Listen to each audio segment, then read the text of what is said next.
Police भर्ती को लेकर मुख्य सचिव ने डीएम को निर्देश भेजे हैं। पुलिस भर्ती परीक्षा के लिए 27 जून तक केंद्रों की सूची मांगी गई है। 2 श्रेणी में किया जाना है एग्जाम सेंटर्स का चयन। सरकारी स्कूल, कॉलेज, वित्त पोषित संस्थाएं इसमें शामिल होंगी।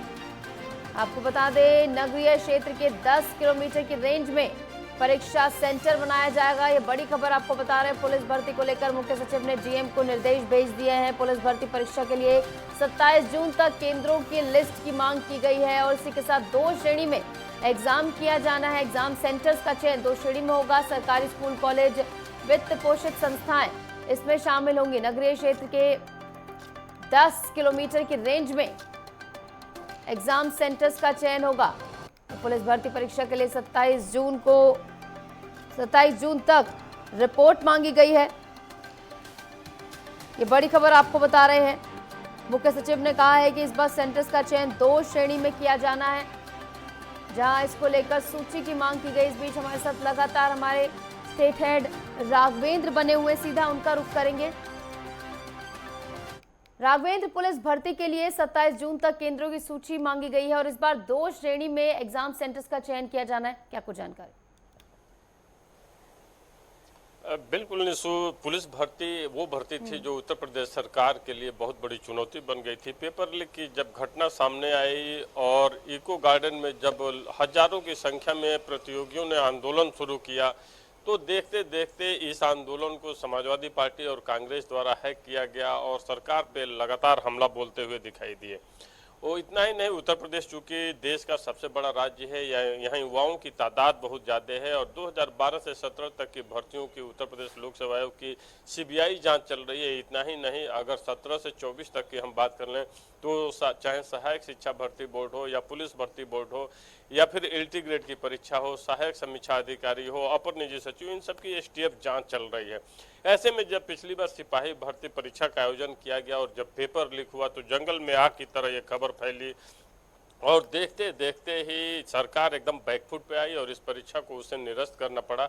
अब जब दूसरे बार इसका री एग्जाम होना है तो उत्तर प्रदेश सरकार कहीं से कोई चूक नहीं करना चाहती है और पुलिस प्रोन्नत बोर्ड द्वारा मंगाया जा रहा है और 2 लेयर में इसका परीक्षा सेंटर बनाए जाएंगे। एसटीएफ के हवाले रहेगी ये परीक्षा। कहीं से भी पेपर लीक की बात न हो, कहीं से भी सेंटर पे सेटिंग करने की बात न हो, नकल करने की बात न हो। सरकार इसका पूरा ध्यान रख रही है।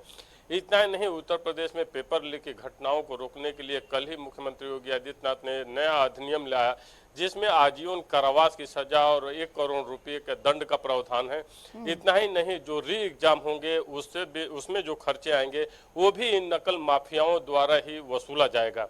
तो पेपर लीक की घटना दोबारा न हो, पुलिस प्रोन्नत बोर्ड भी फूंक फूंक कर कदम रख रहा है। इसलिए 10 किलोमीटर के दायरे में सेंटर बनाने की बात हो रही है कि बहुत दूर दराज सेंटर न हो जहां पे सीसीटीवी कैमरे न हो, क्योंकि इस बार ये भी नियम बनाया जा रहा है कि जहां पे सीसीटीवी कैमरे नहीं होंगे, जहां पे गाड़ियों के आने जाने की पर्याप्त सड़कें नहीं होंगी। इतना ही नहीं, पुलिस की जद में जो सेंटर होंगे वहीं परीक्षा कराए जाएंगे। तो इस बार सरकार और पुलिस प्रोन्नत बोर्ड दोनों फूंक फूंक कर कदम रख रहे हैं कि कहीं से भी पेपर लीक की घटना सामने न आए।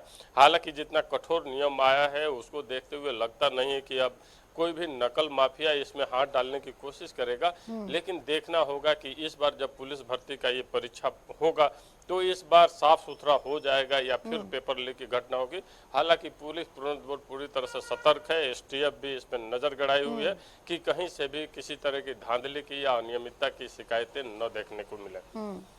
इसी के साथ राघवेंद्र, 1 जुलाई से लागू होने वाले नए आपराधिक कानूनों को लेकर जनता में कोई भी असमंजस की स्थिति ना हो, इसके लिए प्रशासन क्या कुछ करने वाला है, कैसे विश्वास दिलाएगा? बिल्कुल, कहीं से कोई असमंजस न हो नए कानूनों को लेकर के, तो उसके द्वारा सरकार द्वारा जागरूकता अभियान भी चलाया गया है और कहीं न कहीं से जिला प्रशासन द्वारा और अन्य जो भी इकाइयां हैं सरकार की, उनके माध्यम से ये पहले से ही बताने का प्रयास किया जा रहा है कि अब ये जो कानून आ रहा है ये आपके लिए जारे हितकर है और सरकार इसको अभी तक का जो सीन दिखाई दे रहा है इसको समझाने में काफ़ी हद तक सफल भी दिखाई दे रही है। और इस नए भर्ती कानूनों में एक वीडियो कॉन्फ्रेंसिंग का भी ऐलान किया गया है कि गवाहों को वीडियो कॉन्फ्रेंसिंग के जरिए अपनी बात कहने का मौका भी मिलेगा। बिल्कुल नहीं, सो वीडियो कॉन्फ्रेंसिंग के तहत बात कर रखने का मौका मिलेगा। इतना ही नहीं, जितने भी लिंकेज होंगे उनको ख़त्म करने का प्रयास किया गया है सरकार द्वारा। और सरकार की पूरी तरह मंशा है कि जो अंतिम पायदान पे खड़ा व्यक्ति है, आम नागरिक है, जो गरीब है, शोषित है, वंचित है, उसको भी न्याय देने में कहीं से कोई लापरवाही न हो, कोई गलती न हो। इसीलिए इसी कड़ी में बार बार हम लोग देख भी रहे हैं कि चाहे रेवेन्यू के मामले हों या पुलिस कोर्ट के मामले हों, हर तरह से न्याय देने की तरफ एक तरफ सरकार प्रयास कर रही है, तो दूसरी तरफ नए अधिनियम, नए कानून ला करके ये दिखाना चाहती है कि पुराने जो जमाने के कानून थे उनसे अब छुटकारा मिलेगा और आपको इन कानूनों के तहत अब आपको न्याय मिलेगा।